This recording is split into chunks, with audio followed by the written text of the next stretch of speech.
जब भी हम कला शिक्षा पढ़ाने की बात करते हैं या कला शिक्षा का अध्ययन की बात करते हैं, शिक्षक की बात करते हैं, तो एक प्रश्न बहुत स्वाभाविक है कि प्रारंभ कब करें, किस तरह से प्रारंभ करें, क्या रूपरेखा हो, किस तरह से बच्चों को कला शिक्षा के बारे में बताया जा सकता है।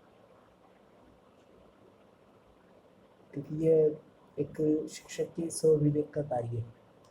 तो ये समझना है कि वाकई में हम कब प्रारंभ करें। सबसे पहले तो ये जान लेना उचित होगा कि चित्रकला की प्रवृत्ति तभी से शुरू कर देनी चाहिए जब बालक पेंसिल या लेखनी द्वारा क्रीम कांटे बनाना शुरू कर दे। इस तरह के क्रीम कांटे बनाना बच्चे के कला अनुभवों में से सबसे पहला अनुभव होता है। वह उसकी पहली पीढ़ी होती है, जबकि बच्चा अपने साधनों से परिचित करता है, परिचय करता है उनका, समझता है उन साधनों को, अपनी एक समझ बना पाता है। और वो पेंसिल, स्केच या कुछ भी, जो भी कला के और भी जो चीज़ें हैं, उनके अंदर वो अपनी अंडरस्टैंडिंग बना पाता है, समझ बना पाता है, रंगों का ज्ञान, रंगों को देखता है, रंगों के बारे में अपनी जिज्ञासु प्रवृत्ति से उनकी ओर खोजता है, या अन्य रंगों को उसमें मिलाकर कुछ अन्य और रंगों को बनाने का प्रयासरत रहता है। साधारण तौर पर शिक्षक ये समझते हैं कि चित्रकला का काम बच्चों को तभी देना चाहिए जब उन्हें आकार रंग का ज्ञान हो जाए, किंतु ये विचार अवैज्ञानिक है और बाल स्वभाव के विरुद्ध भी है। बच्चों को जगत से जो परिचय होता है वह आकार और रंग द्वारा ही होता है, इसलिए उन्हें शुरू से ही चित्रकला की साधना मिलनी चाहिए। कहीं कहीं तो शिक्षकों ने अत्यंत महत्वपूर्ण प्रयोग किए हैं। उन्होंने बच्चों को, जबकि वे पेंसिल या तुलिका अच्छी तरह से पकड़ नहीं पाते, तभी से रंग की कटोरियाँ दी और बड़े बड़े कागज़ दिए।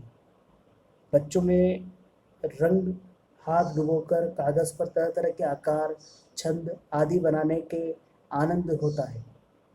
साथ ही साथ मस्कुलर विकास भी होता है और भाव प्रकाश होता है। आज यह पद्धति आमतौर पर प्रचलित हो गई है। कुछ लोग ये भी समझते हैं कि बच्चों को पहले पेंसिल से चित्र बनाना आना चाहिए, फिर पेस्टल रंगों से, आखिर में पानी और कुछ प्रत्यक्ष कार्य के बाद हमें उसका उल्टा ही अनुभव हुआ कि बच्चों की कल्पना में वास्तविक जगत की बारीकी बातें बारीक बनकर नहीं आती है। किसी आकार की बारीकी में वो नहीं जाते। पेंसिल की बारीक नोक उन्हें एक सीमा में बांध देती है। बालक क्या कभी किसी सीमा में बंधना चाहेगा? उसका तो स्वच्छंद विचरण करने का स्वभाव होता है, इसलिए उसे ऐसी साधना चाहिए जो असीम संभावना प्रदान करे। पेस्टल रंग भी इतना चूरा चूरा हो जाने वाला, कागज़ पर उठ जाने वाला होता है कि बालक कुछ अनुभव के बाद उसे अरुचि पैदा हो जाती है। हमने देखा है कि ब्रश बच्चों को बड़े अच्छे लगते हैं। उन्हें बारीक लकीरें, मोटा तप्पा, हल्का और गहरा रंग आदि सब प्रकार का काम हो सकता है। ऐसे में क्रेयॉन, मोम आदि जिससे बना हुआ चित्र उठता नहीं और जो आसानी से हल्के व गहरे रंगों के रूप में मिल सकते हैं, बच्चों को खूब पसंद होते हैं। आत्म प्रकटन के साधन पर जब बच्चों के अनुकूल और रुचिकर होंगे, तभी आत्म प्रकटन आनंदमय होगा और उसका उद्देश्य पूरा हो सकेगा।